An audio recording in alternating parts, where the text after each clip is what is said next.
तर इकडे कांद्याच्या दराबाबत शेतकरी संघटना आक्रमक झाल्यात। कांदा खरेदीमध्ये भ्रष्टाचार झाला तर आंदोलन करणार। शेतकरी संघटनेनं आंदोलनाचा हा इशारा दिलाय।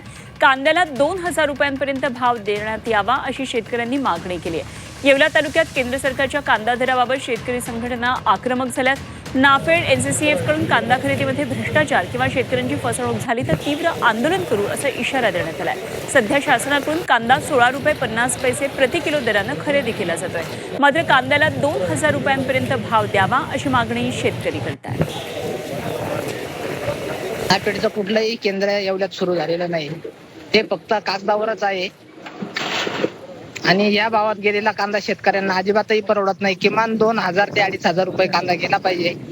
शासनाने फक्त नाफेड खरेदी करू असं म्हणताय शासन, पण कुठल्याही शासनाची अंमलबजावणी त्या बाबतीत नाही। नाशिक जिल्ह्यात अजून कुठंही केंद्र सुरू झालं नाही। कांदा आज विकत होतो 1000 ते 1100 रुपये येवल्यामध्ये।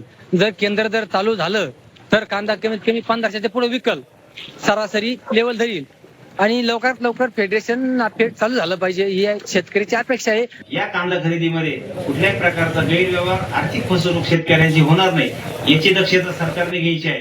जर हीच कांदा खरेदी पारदर्शक पद्धतीने झाली नाही, भ्रष्टाचार याच्यात झाला तर महाराष्ट्र राज्य कांदा उत्पादक शेतकरी संघटनेकडून सरकार विरोधी तीव्र स्वरूपाचे संपूर्ण राज्यात आंदोलन केले जाईल।